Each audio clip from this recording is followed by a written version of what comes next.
Hello friends, welcome to Crack Science. I am Rimpi Pandey. जैसे कि आप लोग वीडियो देख रहे थे, राजस्थान पब्लिक सर्विस कमीशन के पेपर सॉल्व करा रहे थे 2013-14 के। तो उसमें से 45 क्वेश्चन सॉल्व हो चुके थे। आगे देखते हैं कि टोटल 150 क्वेश्चन का सेट है ये।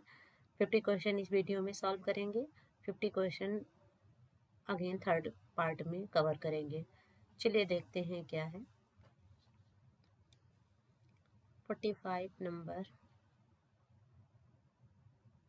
स्पेशल एजुकेटर तक हो चुका था।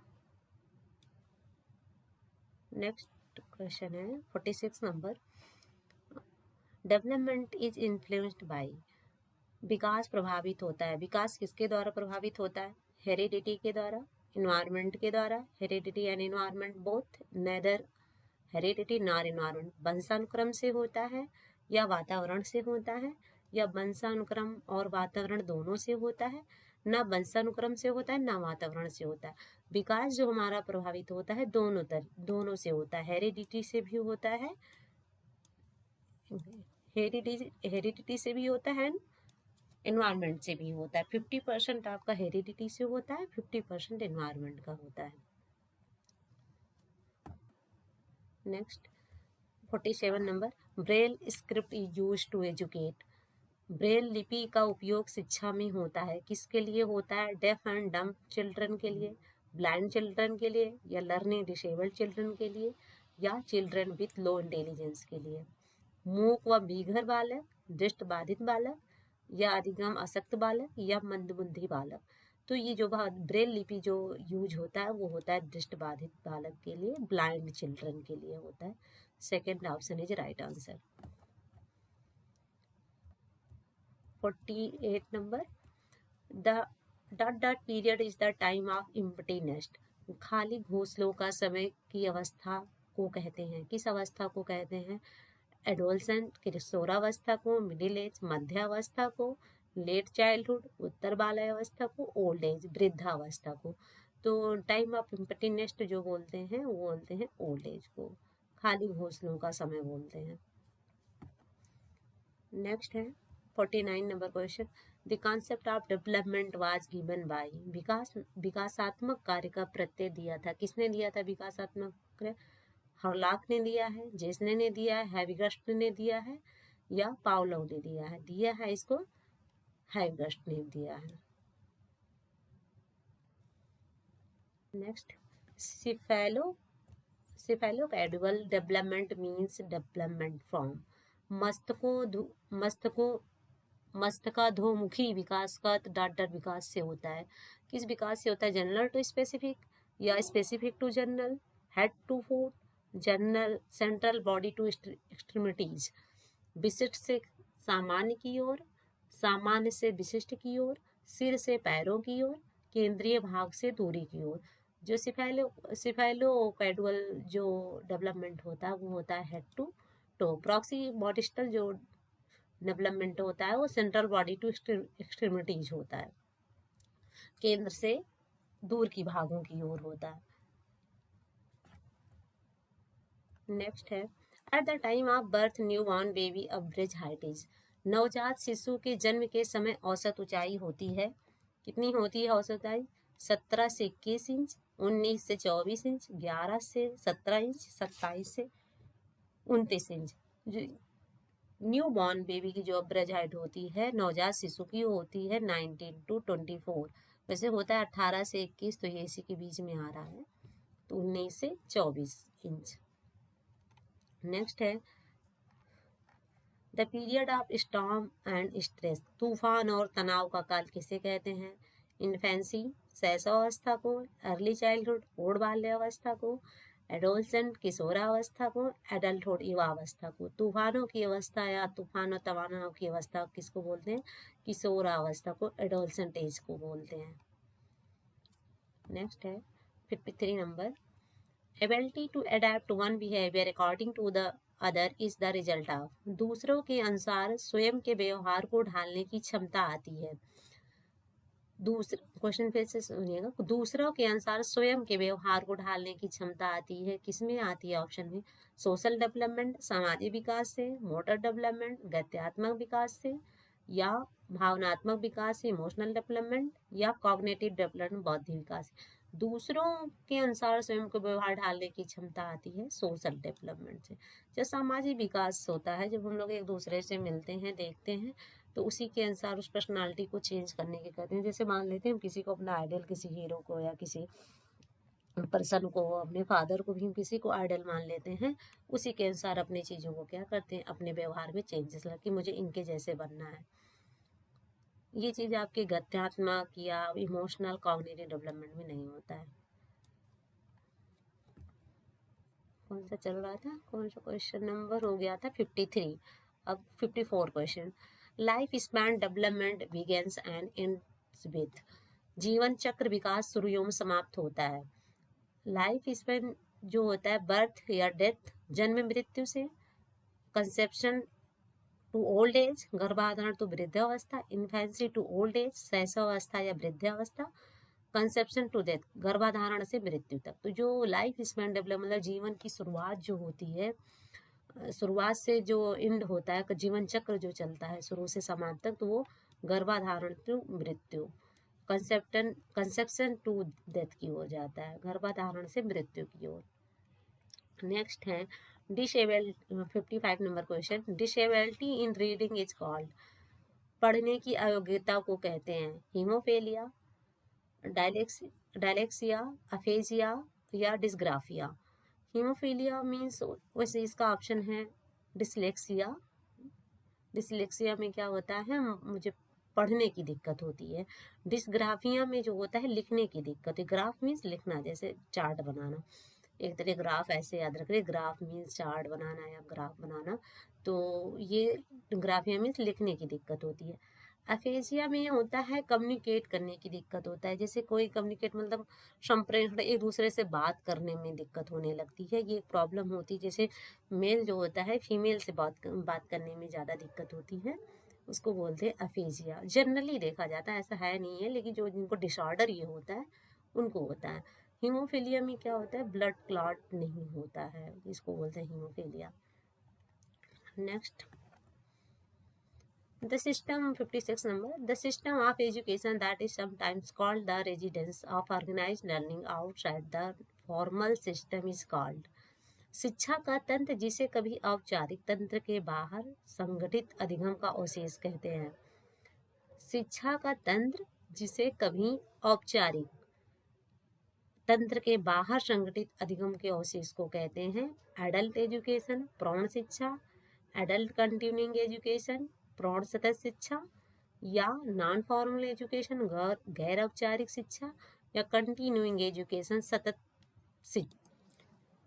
जब कोई चीज, ये वैसे इसमें आंसर सही है आपका नॉन फॉर्मल एजुकेशन, गैर औपचारिक शिक्षा। क्वेश्चन को थोड़ा देखना कि एडल्ट एजुकेशन नहीं है यहाँ पे, क्योंकि शिक्षा का तंत्र जैसे औपचारिक, जैसे फॉर्मल एजुकेशन है, sometimes called residence of organised learning, मतलब एक स्ट्रक्चर में होता है, कभी कभी क्या होता है आउटसाइड में होता है, लेकिन जो तरीका होता है वो औपचारिक ही रहता है, तो उसको बोलते हैं गैर औपचारिक शिक्षा, non formal education. 57 number question. Organising field day is a, क्षेत्र दिवस आयोजित करना है। क्या ऑप्शन है, पहला ऑप्शन है combination of individual and mass contact method, व्यक्तिगत एवं जनसंपर्क विधियों का सम्मिश्रण। दूसरा है इंडिविजुअल कांटेक्ट मेथड, व्यक्तिगत संपर्क विधि। तीसरा है ऑप्शन मास कांटेक्ट मेथड, जनसंपर्क विधि। फोर्थ है ग्रुप कांटेक्ट मेथड, समूह संपर्क विधि। ऑर्गेनाइजिंग फील्ड डे की बात हो रही है, क्षेत्र दिवस की बात हो रही है। जब क्षेत्र दिवस, तो वहाँ पे हम व्यक्तिगत कर सकते हैं, लेकिन हम जन समूह भी कर सकते हैं, तो व्यक्तिगत तो ऑप्शन सही जाएगा नहीं। मास करना पॉसिबल नहीं होता, क्योंकि फील्ड डे की बात है, फील्ड पे मास में कलेक्शन करना पॉसिबल नहीं होता। समूह संपर्क विधि भी हो सकता है, तो यहाँ पे दोनों आ रहा है, व्यक्तिगत एवं जनसंपर्क विधियों का मास कॉन्टैक्ट मेथड। अगर मास करते हैं मतलब थोड़ा सा, जैसे मास मतलब हो गया कि आपके 50 के अबव हो गए हैं, तो मास में आ जा रहा है, तो यहाँ पे दोनों हो सकता है, कहीं व्यक्तिगत भी जाके मिल सकता है, मास में मिल जाके क्षेत्र दिवस का आयोजित कर सकता है, व्यक्तिगत एवं जनसंपर्क विधियों का सम्मिश्रण। नेक्स्ट है 58 number question. A demonstration where worth of and improved practice whose success has already been established is demonstrated is known as। एक ऐसा प्रदर्शन जहां ऐसी किसी नई तकनीकी की योग्यता को बताया जाता है जिसकी सफलता पहले ही परखी जा चुकी है कहलाता है। क्या कहलाता है? रिजल्ट डिमॉन्स्ट्रेशन, परिणाम प्रदर्शन, फ्रंट लाइन डिमॉन्स्ट्रेशन, प्रथम पंक्ति प्रदर्शन, मेथड डिमॉन्स्ट्रेशन, विधि प्रदर्शन, या फील्ड डिमॉन्स्ट्रेशन, क्षेत्र प्रदर्शन। क्वेश्चन को फिर से समझिएगा। एक ऐसा प्रदर्शन जहां किसी ऐसी तकनीकी की योग्यता को बताया जाता है जिसकी सफलता पहले ही परखी जा चुकी है। जब किसी का रिजल्ट पहले ही आ चुका है, उसकी तकनीकी के बारे में बताते हैं तो क्या उसे बोलते हैं? Result demonstration. मतलब सफलता पहले ही मिल गया है, रिजल्ट पहले ही आ गया है। तो यहाँ पे सक्सेस बढ़ रही है, रिजल्ट लिखा होता है तो क्लियर हो जाता, तो पहले ही सफलता प्राप्त कर चुकी तो उसको बोलते हैं रिजल्ट डिमॉन्स्ट्रेशन या परिणाम प्रदर्शन। नेक्स्ट है 59 number question. Speaker speech audience model of communication was given by. वक्ता भाषण श्रोता का संचार का मॉडल किसके द्वारा दिया गया है? अरस्तु के द्वारा, या वेस्टले के द्वारा, या वर्लोक के द्वारा, या मैकलेन के द्वारा। तो स्पीक स्पीच ऑडियंस का जो मॉडल दिया गया है वो दिया गया है अरस्तु के द्वारा। नेक्स्ट है 60 number question. Rural television experiment program was started in. ग्रामीण प्रदर्शन टेलीविजन कार्यक्रम किस वर्ष शुरू हुआ था? 1967, 1968, 1969, या 1970। ग्रामीण टेलीविजन का ये मैंने गूगल भी किया था और भी क्वेश्चन ही मैंने आंसर ढूंढने की कोशिश की, लेकिन ये मिल नहीं पाया है कि कंफर्म क्या है, या तो ये क्वेश्चन ही नहीं से। सैटेलाइट टेलीविजन एक्सपेरिमेंट प्रोग्राम का तो है 1975 में, लेकिन रूरल टेलीविजन एक्सपेरिमेंट प्रोग्राम ऐसे तो मुझे अभी तक कहीं नहीं मिला है और मैं रॉन्ग बताना नहीं चाह रही हूँ। तो देखिएगा, आप लोग अगर ढूंढते हैं, अगर आप लोगों को पता है तो कमेंट बॉक्स में कमेंट करके बताइएगा। नेक्स्ट है 61 number question. A fixed curriculum for testing is followed in. निम्नलिखित में से किसमें अध्यापन के लिए एक तयशुदा पाठ्यक्रम का उपयोग किया जाता है? किसमें अध्यापन के लिए एक तयशुदा पाठ्यक्रम का उपयोग किया जाता है? किसमें फिक्स्ड कैरिकुलम किसमें होता है? एक्सटेंशन एजुकेशन विस्तार शिक्षा में, या नॉन फॉर्मल एजुकेशन अनौपचारिक शिक्षा में, या इनफॉर्मल एजुकेशन अनियमित शिक्षा में, या फॉर्मल एजुकेशन औपचारिक शिक्षा में। तो फिक्स्ड कैरिकुलम जो होता है टेस्टिंग इसमें होती है, फॉर्मल एजुकेशन में होती है, औपचारिक शिक्षा में होती है। एक तयशुदा पाठ्यक्रम का यूज होता है, जैसे अब हमारी डिग्री है। नेक्स्ट नंबर क्वेश्चन है 62 number. Maximum number of flash card can be had. Flash card की अधिकतम संख्या हो सकती है, कितनी हो सकती है? 20 से 22, या 15 से 20, या 6 से 8, या 10 से 12। तो maximum number of flash card की जो संख्या होती है 10 to 12 होती है, 10 से 12 होती है। The first university to start degree program in home science was. पहला विश्वविद्यालय जिसने सबसे पहले गृह विज्ञान में स्नातक कार्यक्रम प्रारंभ किया था। मद्रास विश्वविद्यालय, दिल्ली विश्वविद्यालय, MS यूनिवर्सिटी ऑफ बड़ोदरा, या पंजाब विश्वविद्यालय। तो ये किया था दिल्ली यूनिवर्सिटी, दिल्ली विश्वविद्यालय ने स्नातक कार्यक्रम गृह विज्ञान का जो प्रारंभ हुआ था दिल्ली यूनिवर्सिटी में, लेडी इरविन कॉलेज में। नेक्स्ट है 64 नंबर question. Rural development in Santiniketan was started bye.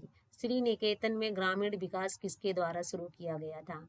Rabindranath Tagore ji के द्वारा, महात्मा गांधी द्वारा, इंदिरा गांधी द्वारा, या जवाहरलाल नेहरू द्वारा।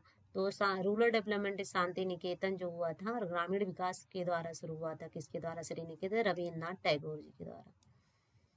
First option is right answer. Next है 65 number. Which one of the following an example of traditional folk media in India? निम्न में से कौन सा भारतीय पारंपरिक लोक संचार का उदाहरण है? रामलीला, न्यूज़पेपर, टेलीविजन, या रेडियो। पूछ रहा है कौन सा भारतीय पारंपरिक लोक संचार का उदाहरण है, तो क्या है? रामलीला। रामलीला के थ्रू पहले क्या होता है? ट्रेडिशनल फोक के थ्रू मीडिया का काम करता था, एक दूसरे से लोग कम्युनिकेट होते थे, चीज़ों को जानते थे। नेक्स्ट है 66 नंबर क्वेश्चन, individual who are the first to adopt a new technique are called. वे व्यक्ति जो किसी नई तकनीकी को सबसे पहले प्रयोग करते हैं उन्हें कहते हैं, क्या कहते हैं? अर्ली अडॉप्टर, लेगार्ड्स, इनोवेटर या अर्ली मेजॉरिटी। फिसइडी, शीघ्रग्राही, अग्रग्राही या शीघ्र बहुसंख्यक। उनको बोलते हैं जो इंडिविजुअल हु अडॉप्ट, जो सबसे पहले नई टेक्निक को अडॉप्ट करते हैं उनको बोलते हैं इनोवेटर। इनोवेटर उसके बाद जो अडॉप्ट करते हैं अर्ली अडॉप्टर बोलते हैं। फिर उसके बाद बोलते हैं अर्ली मेजॉरिटी बोलते हैं। फिर उसके बाद होते हैं लेगार्ड्स होते हैं जो 13%। इसका अडॉप्शन प्रोसेस है, तो इसमें परसेंटेज वाइज कैटेगराइज किया गया है कि कौन सबसे पहले किस प्रोडक्ट, जब कोई टेक्निक आती है तो कितने परसेंट लोग अडॉप्ट करते हैं, उसी के अकॉर्डिंग कैटेगराइज किया है कि कौन लेगार्ड्स है, कौन इनोवेटर है, कौन अर्ली अडॉप्टर है, कौन अर्ली मेजॉरिटी है। नेक्स्ट है 67 number question, the red colour of meat is due to presence of. मांस का लाल रंग निम्न में से किसके कारण होता है? हीमोग्लोबिन के कारण, मायोसिन के कारण, मायोग्लोबिन के कारण या एक्टिन के कारण। तो रेड कलर जो होता है किसके कारण? ये होता है मायोग्लोबिन की कमी की वजह से, मायोग्लोबिन की प्रेजेंस की वजह से होता है कि रेड कलर हो जाता है मीट का। नेक्स्ट है the correct age of introducing weaning food to a infant is. एक शिशु को स्तन मोचन पदार्थ देने की शुरुआत करने की सही आयु है, क्या है करेक्ट एज? क्या है इंट्रोड्यूस वीनिंग फूड करने की? होती है 3 मंथ है, 6 महीने हैं या 9 महीने हैं या 12 महीने हैं। वीनिंग ऑफ फूड मतलब स्तन मोचन पदार्थ देने की शुरुआत जो होती है वो होती है 6 मंथ से स्टार्ट हो जाती है वीनिंग फूड इन्फेंट को देने की। नेक्स्ट है 69 number question, the emulsifying agent found in a food is. खाद्य पदार्थों में पाए जाने वाला इमल्सी कारक है, ग्लूटेन है, ट्रिप्सिन है, लेसिथिन है या कैफीन है। तो इमल्सीफाइंग जो एजेंट है वो है लेसिथिन। ये नेचुरल पाया जाता है, कि नेचुरल भी एग में जैसे होता है नेचुरल प्रेजेंट रहता है, लेसिथिन इमल्सीफाइंग एजेंट होता है, एग में प्रेजेंट होता है। नेक्स्ट क्वेश्चन है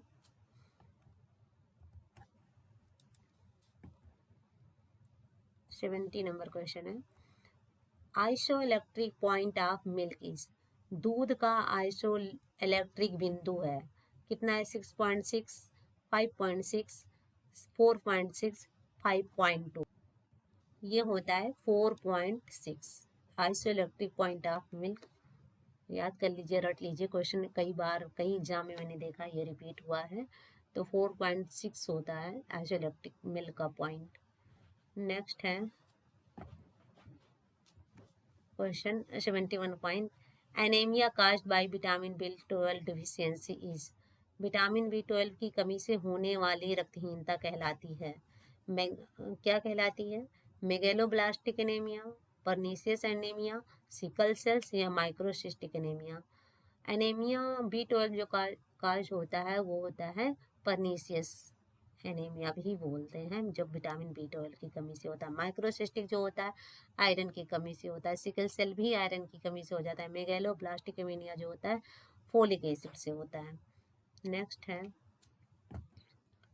daily requirement of iron for Indian women as a per 2010 RDA is. एक भारतीय महिला को RDA 2010 के अनुसार प्रतिदिन लौह तत्व की आवश्यकता कितनी होती है? 21 मिलीग्राम, 35 मिलीग्राम या 17 मिलीग्राम या 26 मिलीग्राम।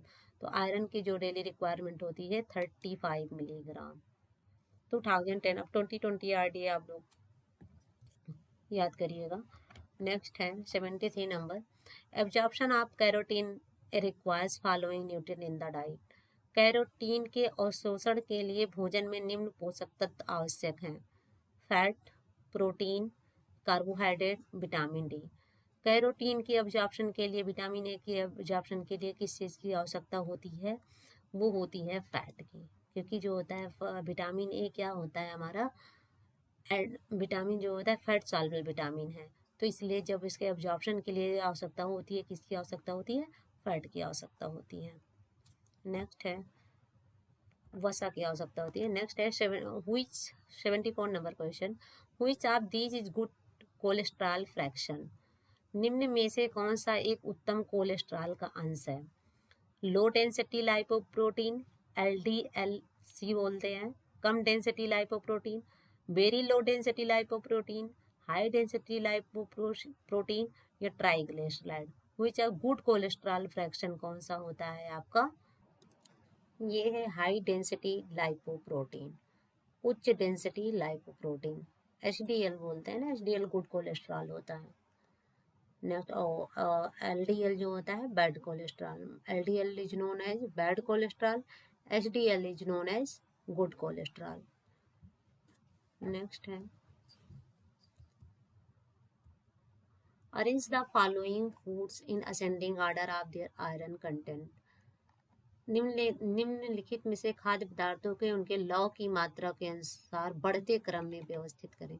बढ़ते क्रम में व्यवस्थित करना है तो क्या होता है, आयरन सबसे ज़्यादा किस में होता है बढ़ते क्रम में, मतलब सबसे पहले कम वाला लिखा जाएगा, फिर उससे से बढ़ते क्रम में जिसमें हाईएस्ट होगा वो हमेशा लास्ट में रहता है। तो एग है, लीफी वेजिटेबल है, लीवर है, मिल्क है। तो लीवर जो होगा ऐसे यहीं से ऑप्शन बनाइए, यहाँ मत देखिए, यहीं देखिए लीवर जो होगा उसमें क्या होगा, सबसे ज़्यादा आयरन होगा, क्योंकि यहाँ पे देखिए ब्लड है, एक तरीके से समझ लीजिए पूरा बॉडी का आर्गन ही है, तो लीवर में सबसे ज़्यादा आयरन कंटेंट होता है। उसके बाद किस में होगा, लीवर के बाद किस में होगा, लीफी वेजिटेबल में होता है, ग्रीन लीफी वेजिटेबल में होता है। तो दो थर्ड के बाद सेकंड किस में आ रहा है, इसमें थर्ड नंबर में आता है। उसके बाद किस में होता है, मिल्क में होता है। मिल्क के बाद क्या होता है, एग में होता है। ये हो गया आपका ascending order of iron, third option is right answer. Next 76 नंबर क्वेश्चन, which of the following is plant प्रोटीनोएज।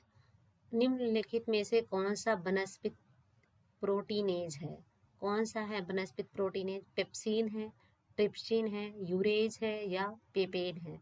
वनस्पति प्रोटीनेज पूछ रहा है, ये ऑप्शन है पेपेन। पेपेन जो होता है प्लांट प्रोटीनेज होता है। नेक्स्ट है 77 नंबर क्वेश्चन, which of the following is a sulphur containing amino acid. निम्न में से कौन सा सल्फर युक्त अमीनो अम्ल होता है, lysine, second methionine, third phenylalanine, fourth valine. कौन सा होता है इसमें कंटेंट, सल्फर किस अमीनो एसिड में होता है, वो ये इसेंशियल अमीनो एसिड है, मिथायोनिन में होता है। Next the Japanese art of flower arrangement is called. Ikebana, पुष्प सज्जा की जापानी कला को क्या कहते हैं, इकेबाना कहते हैं, एरोगामी कहते हैं, मंचूरियन कहते हैं, हाइकू कहते हैं। तो पुष्प सज्जा जापानी कला को कहते हैं ikebana. Next 79 number, the following are warm colour. और निम्नलिखित में से गर्म रंग होते हैं। ऑप्शन है yellow orange, blue green, purple red, grey white. तो इसमें जो आपका ऑप्शन है येलो एंड ऑरेंज, पीला एंड नारंगी कलर। इस ऑप्शन में ब्लू है तो आपका सेकेंडरी कलर है और कूल कलर है। नेक्स्ट ग्रे भी आपका न्यूट्रल कलर में, एक ग्रे यहाँ पे न्यूट्रल कलर में आ गया। पर्पल जो है आपका सेकेंडरी कलर भी होता है और ये कूल कलर में भी आता है पर्पल। तो यहाँ पे आपका एक ही ऑप्शन बचा, येलो एंड ऑरेंज। नेक्स्ट है according to the Engel's law as a family income increase the percentage of income spent on food decreases. मतलब हिंदी में देखिएगा, एंजल के नियम के अनुसार जैसे जैसे परिवार की आय बढ़ती है, भोजन पर खर्च होने वाली प्रतिशत आय क्या होती है, बढ़ती है या घटती है या यथावत रहती है, कुछ कहा नहीं जा सकता। जैसे एंजल ने कहा है जैसे जैसे हमारी इनकम बढ़ती है तो जो हमारे फूड पे मतलब खानों पे जो पैसा खर्च होता है वो घटता जाता है। और किस में बढ़ता है, एजुकेशन में हमारा बढ़ता जाता है। एक ही चीज़ में और सबका बैलेंस रहता है, सिर्फ एक ही चीज़ में क्या होता है, जब हमारी फैमिली इनकम कम रहती है तो एजुकेशन में डिक्रीज रहता है, घटा रहता है। जैसे जैसे इनकम इंक्रीज होती है तो एजुकेशन में 5% तो इंक्रीज हो जाता है, वही फूड पे 5% क्या होता है, कम हो जाता है। नेक्स्ट है 81 number question, Which of the following substance when accumulated in the muscles result in fatigue? निम्नलिखित में से कौन सा पदार्थ मांसपेशियों के एकत्र होने पर थकान होती है? लैक्टिक एसिड या ग्लूकोज या ग्लाइकोजन या कोलेस्ट्रॉल? जब हम काम करते हैं तो जो ऑक्सीजन होता है, जब प्रोसेस पूरी होती है, टाइम वाले चैप्टर में पढ़ा गया फिजियोलॉजिकल फटीक में, 18वें क्वेश्चन में, तो लैक्टिक एसिड की वजह से क्या होता है हमारी बॉडी में, क्या होता है जैसे कि ऑक्सीजन की कमी होने लगती है तो हमारी बॉडी में लैक्टिक एसिड का फॉर्मेशन होने लगता है, लैक्टिक एसिड बनने लगती है, उसी की वजह से क्या होता है हमको थकान फील होता है। First option is right option, lactic acid की वजह। Next 83 number question, attacks whose burden is borne by the person on whom it is, क्या है क्वेश्चन में, क्या था नहीं, इसमें जिस कर का भार उस व्यक्ति पर पड़ता है जिस पर वह कर लगाया जाता है कहलाता है। जिस कर का भार उसी व्यक्ति पर पड़ता है जिस पर वह कर लगाया जाता है क्या कहलाता है? अप्रत्यक्ष कर, प्रतिगामी कर, या रिग्रेसिव टैक्स, या डायरेक्ट टैक्स, प्रत्यक्ष कर, या प्रोग्रेसिव टैक्स? ये होता है आपके डायरेक्ट टैक्स में। डायरेक्ट टैक्स में क्या होता है, जो भी हम काम करते हैं, जो भी काम करते हैं, डायरेक्ट टैक्स होता है, गवर्नमेंट को चला जाता है। जो व्यक्ति, जैसे कोई सामान हम खरीदते हैं तो वो बाहर हमारे ही ऊपर पड़ रहा है, हमें ही टैक्स देना पड़ रहा है, किसी दूसरे को टैक्स नहीं देना पड़ रहा है, या किसी के थ्रू हमें टैक्स नहीं देना पड़ रहा है, तो इसीलिए इसको क्या बोलते हैं, डायरेक्ट टैक्स। नेक्स्ट प्रत्यक्ष कर, डायरेक्ट टैक्स मतलब प्रत्यक्ष कर बोलते हैं। नेक्स्ट है moulded furniture can easily be made by, ढलाई वाले फर्नीचर आसानी से बनाए जा सकते हैं। किससे बनाए जा सकते हैं ढलाई वाले मोल्डेड फर्नीचर? लोहे से, प्लास्टिक से, स्टेनलेस स्टील से, या लकड़ी से? तो यहाँ पे जो मोल्डेड वाले बनाए जाते हैं ढलाई वाले फर्नीचर, वो प्लास्टिक से बनाए जा सकते हैं, क्योंकि ढलाई में प्लास्टिक को हम जिस शेप में चाहें उस शेप में बना सकते हैं, लेकिन ऊँट को बनाने को तो बना सकते हैं, लेकिन जो सब कॉम्प्लिकेशन आएगा कंपेयर देना प्लास्टिक के, अगर प्लास्टिक ऑप्शन नहीं होता तो इन सब में मुझे कोई चूज करना पड़ता। बट यहाँ पे मोल्डेड फर्नीचर जो बना जाते हैं, कि ढलाई वाले फर्नीचर बनाए जाते हैं, वो प्लास्टिक से बनाए जाते हैं। प्लास्टिक से मिक्स करके भी बना देते हैं, लेकिन जो मेन उसका इंग्रेडिएंट होता है वो प्लास्टिक होता है। Which is the best type of kitchen, रसोई घर की सर्वश्रेष्ठ प्रकार कौन सी है? U shape, one walled, two walled, या एल शेप? यू आकार की किचन, एक दीवार वाली किचन, दो दीवार वाली किचन, या एल आकार की किचन? बहुत कंफ्यूजिंग वाले क्वेश्चन है ये, कि कुछ बुक्स में कुछ शेप दिए गए हैं, कुछ में एल है, किसी में यू है। तो इसमें जो हल्लाक क्या नाम है उनका, फारम की फेमस अन्ना रट की बुक में, अन्ना रट की बुक में यू शेप है, मतलब उनकी बुक रेफरेंस को रिकमेंड किया जाता है, तो यू शेप की जो किचन होता है वो सबसे बेस्ट टाइप किचन होता है, क्योंकि इसमें दो वाल मिल जाती है हमको काम करने के लिए, दो, और जो काम करने का जो प्रोसेस होता है काफ़ी तेज हो जाता है। एल शेप जब बेस्ट की बात आती है तो यू शेप होता है, अगर गुड की बात आ रही है तो एल शेप होता है, अच्छा होता है, लेकिन जो बेस्ट होता है यू शेप होता है। एल शेप में होता है जैसे कि एक वाल पे हमको काम करने का, खाना बनाने का मिल रहा है स्पेस, और जो लेकिन इसका वर्किंग जो काम करने में जो जल्दी होगी वो एल शेप में होगी, क्योंकि यूटेंसिल उठाने में या जो भी हमारा वर्किंग एरिया है वो इजीली हम एक्सेसिबल हो जाता है, मतलब बहुत जल्दी जाते हैं वहाँ पे। तो यहाँ पे जो ऑप्शन, अब आयोग कभी कभी एल भी मान लेता है, लेकिन जनरली जो क्वेश्चन आंसर सही होते हैं वो यू शेप होता है। Best type of kitchen is U shape. Next 85 number question, which color reflects maximum light when used on the walls of the room? कमरों की दीवारों पर प्रयोग करने पे कौन सा रंग अधिक परिवर्तन क्षमता रखता है? Which color reflect maximum light when used on the wall of the room? कमरों की दीवारों पे जो कौन सा रंग अधिक परिवर्तन क्षमता रखता है? ब्लू, रेड, येलो, या ग्रीन? बात यहाँ रिफ्लेक्शन की हो रही, तो रिफ्लेक्शन जो होता है हमेशा लाइट कलर जितना होगा उसमें सबसे ज़्यादा रिफ्लेक्शन होगा, तो यहाँ पे क्या आपका जाएगा, नीला कलर जो होता है ज़्यादा रिफ्लेक्ट करता है। और जितने भी आप में डार्क कलर जा रहे हैं तो ये येलो भी डार्क ही होता है आपका, ब्लू भी डार्क, सॉरी येलो भी डार्क है, रेड भी आपका डार्क है, तो ये सब कलर को जो भी रंग पड़ता है उसको अब्जॉर्ब करते हैं, अपनी तरफ खींचते हैं, रिफ्लेक्ट नहीं करते हैं। व्हाइट जो होता है सबसे ज़्यादा रिफ्लेक्ट करता है लाइट को। तो यहाँ पे आपका ऑप्शन जो राइट है वो है ब्लू। नेक्स्ट है द हार्डेस्ट स्टोन इज, सर्वाधिक कठोर पत्थर क्या है? सैंड स्टोन, ग्रेनाइट, स्लेट या लाइम स्टोन? तो जो सबसे हार्डेस्ट स्टोन होता है वो होता है आपका ग्रेनाइट। नेक्स्ट क्वेश्चन है market is a place where the following process take place. बाजार वह स्थल है जहां निम्न प्रकार की प्रक्रिया की जाती है। खरीदारी, selling, buying and selling both, distribution. खरीदारी की जाती है, बिक्री की जाती है, या खरीदारी व बिक्री दोनों की जाती है, या वितरण किया जाता है। तो बाजार ऐसा प्लेस है जहाँ पे हम बाइंग भी करते हैं और सेलिंग भी करते हैं, खरीदारी भी करते हैं और बिक्री भी करते हैं। नेक्स्ट है 88 number question, one of the basic principle of design. Design के बुनियादी सिद्धांतों में से क्या है? बैलेंस, संतुलन, कलर, रंग, लाइन, रेखा, शेप, आकार। तो ये आपके देखिएगा ऑप्शन सही है आपका बैलेंस। संतुलन जो है आपका प्रिंसिपल है। कलर जो है ये है एलिमेंट ऑफ डिजाइन, एलिमेंट है, ये तत्व है। शेप भी एलिमेंट है, तत्व है। लाइन भी तत्व है। बैलेंस जो है आपका प्रिंसिपल है डिजाइन का। Next question, burning of the fibre ends when a fabric is have smooth surface is called. Desizing, रेशों के छोरों किनारों, छोरों बोलते हैं, रेशों के छोरों किनारों को जलाकर कपड़े की सतह को चिकना करना क्या कहलाता है?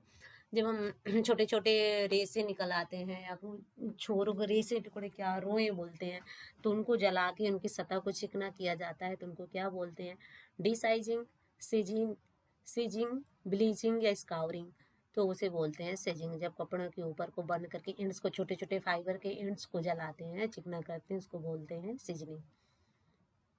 नेक्स्ट है 90 number question, the transparency combined with permanent stiffening is achieved bye. पारदर्शिता के साथ अस्थायी कड़ापन प्राप्त किया जाता है। पारदर्शिता के साथ पूछ रहा, transparency combined with permanent stiffing is achieved by mercerising, relustring, ammoniating या पार्केमेंटाइजिंग? जो परमानेंट ट्रांसपेरेंसी कंबाइंड करके कहते हैं वो कहते हैं पार्केमेंटाइजिंग के साथ करते हैं। नेक्स्ट है The stitch used to hold several layers of fabric rather than seam is called। सिलाई के बजाय जब कपड़े की कई परतों को साथ रखने के लिए टाका लगाया जाता है तो क्या कहलाता है? इवन बास्टिंग, सम टाका, डायगोनल बास्टिंग या स्लिप बास्टिंग या पिन बास्टिंग? इसे बोलते हैं पिन टाका। जब किसी काफ़ी लेयर की परतों की सिलाई ना करके उसमें क्या करते हैं, काफ़ी लेयर को पिन लगा देते हैं, टिक कर देते हैं, उसको बोलते हैं पिन बास्टिंग। नेक्स्ट है the line that indicates movement are. वह रेखाएं जो संचालन दर्शाती हैं, जो मूवमेंट दर्शाती है। वर्टिकल लाइन, वर्टिकल लाइन तो आपको रिजिडिटी दिखाती है, स्थिरता स्थिरता क्या, वर्टिकल लाइन रिजिडिटी, रिजिडिटी दिखाती है। नेक्स्ट है diagonal line, horizontal line repose, शांत रहता है। कर्व लाइन जो होता है आपका फेमिनिटी प्रदर्शित करती है। फेमिनिटी मतलब फेमिनिटी मीन्स नारी का कुछ करके आएगा ऐसे। कर्व लाइन जो वक्र रेखाएं दिखाती हैं। डायगोनल लाइन है ये आपका मूवमेंट जो करता है, इंडिकेट द संचालन जो प्रदर्शित करता है वो करता है तिरछी रेखाएं। नेक्स्ट है which type of design of the world run internationally. विश्व की किस प्रकार की डिजाइन अंतरराष्ट्रीय स्तर पर प्रचलित होती है? कौन सी अंतरराष्ट्रीय लेवल पे होती है? कौन से? स्ट्रीट फैशन, सड़क का फैशन, मास मार्केट या डिजाइनर बियर या हॉट कल्चर हाउसेस? ये होता है आपका डिजाइनर बियर। डिजाइनर बियर जो हो जाता है इंटरनेशनल लेवल पे आपका रन होता है, फैशन शो होते हैं उसमें। कोई मनीष मल्होत्रा जैसे इंटरनेशनल लेवल पे भी अपने ड्रेस को क्या करते हैं, रिप्रेजेंट करते हैं। नेक्स्ट है the seam used to encase raw edges and is made of two row is called। वह सिलाई जिससे सभी कच्ची किनारियों को बंद करने के लिए प्रयोग किया जाता है और 2 पंक्तियों से बनती है कहलाती है। कौन सी? ऐसे फ्रेंच सिलाई, लैपेट सीम या लैपेट सिलाई, फ्लैट फेल सीम या मार्क फ्रेंच सिलाई। क्या होता है? क्वेश्चन को ध्यान से पढ़िएगा। सीम यूज टू इन केस रा एजेस, मतलब किनारे की जो किनारे कच्ची किनारे हो जाता, मुझे कपड़े किनारे के सेल्वेज टाइप के रा एजेस बचते हैं, is made of 2 row is called, मतलब दोनों दो हिंदी में वह सिलाई जिस सभी कच्ची किनारी को बंद करने के लिए प्रयोग किया जाता है, 2 पंक्तियों में बनता है, क्या कहलाता है? इसे बोलते हैं फ्रेंच सीम। जब दो दो कपड़ों के किनारों में से एजेस को करने के लिए करते हैं तो उसे बोलते हैं फ्रेंच सीम। नेक्स्ट है fashion is not affected by the consumer. Fashion उपभोक्ता से प्रभावित नहीं होता है। एज से, विलिंगनेस टू पे, पैसा चुकाने की इच्छा से, इनकम से या कास्ट से। Fashion is not affected by the consumer. Fashion उपभोक्ता प्रभावित एज से भी होते हैं, इनकम से भी होता है, पैसा चुकाने की इच्छा से भी होता है, कास्ट से नहीं होता है, जाति से नहीं होता है फैशन जो प्रभावित नहीं होता है। नेक्स्ट है 96 number question. The filling of web thread in cloth making process is called. कपड़ा बनाने की प्रक्रिया बनाने को भरने को कहते हैं। क्या कहते हैं? भरने को। द फिलिंग वेब थ्रेड, जब वेब थ्रेड आता है तो मतलब जो फिलिंग करने वाला, भराई करने वाला धागा जब भरा जाता है कपड़ा बनाने की प्रक्रिया में, क्या बोलते हैं? शेडिंग बोलते हैं, पिकिंग बोलते हैं, बेटनिंग बोलते हैं या टैगिंग बोलते हैं। उसे बोलते हैं picking. Picking also known as webbed yarn या फिलिंग यार्न बोलते हैं, जब इसमें प्रोसेस जब होता है, जब वीविंग बुनाई होती है तब। Next, the weaving because of which diagonal line can be seen on the surface of cloth is called। वह बुनाई जिसमें तैयार वस्त्र पर तिरछी धारियां देखी जाती हैं। प्लेन वीव में सादी बुनाई में, सैटिन वीव सैटिन बुनाई में, ट्विल वीव ट्विल बुनाई में, पाइल वीव पाइल बुनाई में। तिरछी डायगोनल लाइन जो दिखती है वो दिखती है किसमें? ट्विल में। तिरछी रेखाएं दिखती हैं किसमें दिखती हैं? ट्विल बुनाई में दिखती हैं। नेक्स्ट है a course yarn will have yarn count between. Course yarn एक खुरदरे मोटे धागे में धागे की संख्या होती है। कितनी होती है? 10 to 12, 10 to 20, 15 to 22, 20 to 30। ये होता है 10 to 20 yarn count, 10 to 20 yarn count. Next 99, salt is added in dyeing for. रंगाई में नमक डाला जाता है, किस लिए डाला जाता है? एब्जॉर्प्शन के लिए, अवशोषकता के लिए, एग्जॉस्टन रेचन के लिए, सॉल्बिलिटी घुलनशीलता के लिए, या all of the above. Salt किस लिए डाई में यूज कर? इन साल्ट जो होता है तीनों चीज़ के लिए यूज होता है, all of the above. Absorption के लिए भी यूज होता है, एग्जॉस्टन के लिए होता है, रिएक्टिव डाई के साथ यूज होता है, ये सॉल्बिलिटी के लिए तो होता ही है। तो साल्ट जो होता है तीनों के लिए डाइंग में यूज होता है। नेक्स्ट है लास्ट नंबर क्वेश्चन है, मतलब 50 क्वेश्चन इसमें अभी और बचे हुए, आज के वीडियो में लास्ट क्वेश्चन है। द प्राइमरी इमोशन आर, मूल संवेग क्या है? ये क्वेश्चन बहुत बार रिपीट हुआ है, काफ़ी एग्जाम्स में रिपीट हुए हैं, तो इसको ध्यान दीजिएगा। Primary emotion are joy anger, खुशी गुस्सा, प्राइड सैडनेस, गर्व दुख, सेम गिल्ट, शर्म ग्लान, गिल्ट या जेलसी। क्या होता है मूल संवेग? ये है Joy and anger. Joy and anger क्या है? प्राइमरी इमोशन है। तो ये 100 क्वेश्चन कंप्लीट हो गए हैं, 50 क्वेश्चन और बचे हुए हैं, थर्ड वीडियो में कवर कर देंगे। जैसे ही थर्ड वीडियो में सारे क्वेश्चन कवर हो जाएंगे तो इसकी PDF जो है डिस्क्रिप्शन बॉक्स में लिंक दे देंगे, आप लोग डाउनलोड कर लीजिएगा। जब भी टाइम मिले आप लोग रिपीट कर लीजिएगा practice set. Thanks for watching and don't forget to subscribe my channel. Thank you.